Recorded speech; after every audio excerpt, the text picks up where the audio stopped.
ইয়া হাবিবি come to Cox's Bazar. আরে দূর দূর কি বললাম, এটা কি কক্সবাজার নাকি? এটা তো আমাদের Keraniganj. Hello everyone, welcome to my new blog. আমাদের কেরানীগঞ্জে নতুন রেস্টুরেন্ট ওপেন হয়েছে আর আমরা যাব না, এটা কিভাবে হয়? সামনে যেহেতু রমজান চলে আসছে তাই কোনো কিছু না ভেবে চলে গেলাম আজকেই এই রেস্টুরেন্টে, তাও আবার আপনাদের ভাইয়া ও আমার ছোট দুই বোনকে নিয়ে। রেস্টুরেন্টে আসার পর আমি তো খুবই অবাক, মানে যেমনটা ভেবেছিলাম তার থেকেও অনেক বেশি সুন্দর ছিল এই রেস্টুরেন্টটি। আর আজকে যেহেতু ফ্রাইডে ছিল, মানুষ তো একটু হবে তাই না? এই রেস্টুরেন্টে কিন্তু ইনডোর এবং আউটডোর দোনোটাই ছিল। তাদের ইনডোরটাও কিন্তু অনেক বেশি সুন্দর ছিল।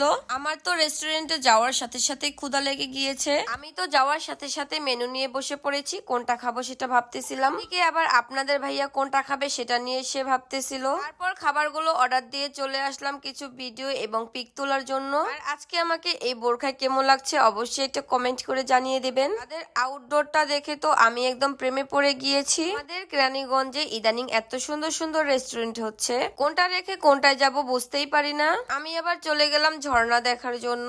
ঝর্ণাটা দূর থেকে দেখতে ভালো লাগতেছিল না, কিন্তু কাছে আসার পরে অনেক সুন্দর লাগছিল। এখানে ছিল সুন্দর একটি লাভ শেড, এখানে আপনারা পিক এবং ভিডিও করলে অনেক সুন্দর হবে। আমি তো এখানে কোনো পিক তুলিনি, কিন্তু আপনাদের ভাইয়া সুন্দর করে আমাকে ভিডিও বানিয়ে দিচ্ছিল। আর একটা কথা বলে নেই, আপনারা যারা সন্ধ্যার পরে আসবেন তাদের কাছে কিন্তু এই রেস্টুরেন্টটা বেশি ভালো লাগবে। আমি আবার এদিকে একা একা দোল খাচ্ছিলাম। একা কেন খাবো, সাথে ছোট বোনকেও নিয়ে নিলাম। এত সুন্দর দোলনা আছে আর যদি না বসি তাহলে কি করে হয়? আমি আবার দোলনা লাভার, আমার দোলনাতে না বসলে ভালোই লাগে না। এদিকে আবার খেজুর গাছে হাড়ি বসানো। আর এখানে আমার ছোট বোন কিসের জন্য রাগ করেছে বুঝতে পারলাম না, সে খালি লুকিয়ে লুকিয়ে ছিল। এদিকে আবার শালি দুলাভাই সবাই মিলে ওয়েটিং করতেছিল খাবারের জন্য। আর আপনাদের ভাইয়া আমাকে জানি কি বলতেছিল বুঝতেই পারি নাই। তাদের মেনুটাও কিন্তু অনেক সুন্দর ছিল তাই না?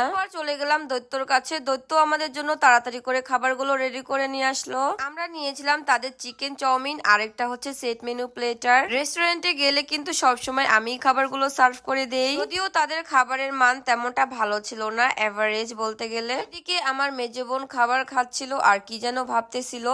আর এটা হচ্ছে আমার ছোট বোন, ওর মনটা খুবই খারাপ ছিল। আমাদের খাবার খাওয়া দেখে মিস্টার বিন আবার উকিঝুঁকি মারতেছিল। খাওয়া দাওয়া শেষ করে একটু রিল্যাক্স করতেছিলাম, আর আপনাদের ভাইয়া জানি কি বলতেছিল জানি না।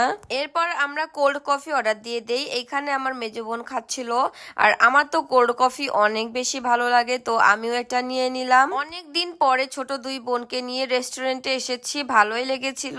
খাওয়া দাওয়া শেষ, এখন বিল দেওয়ার সময় এসেছে। বউ আর শালিদের নিয়ে আসছে, তো তাও আমরা বেশি একটা বিল করাতে পারিনি। এদিকে আবার যাওয়ার সময় শালি দুলাভাই কিসের জন্য ঝগড়া লেগে গেল বুঝলাম না। হাবিবি এই রেস্টুরেন্টটি কিন্তু আমাদের কেরানীগঞ্জ জনি টাওয়ার স্বপ্ন সুপার শপের দোতলায় অবস্থিত। তো আজকের মতো ভিডিও এই পর্যন্তই। সবাই ভালো থাকবেন, সুস্থ থাকবেন, আর আমাদের জন্য বেশি করে দোয়া করবেন। আল্লাহ হাফেজ।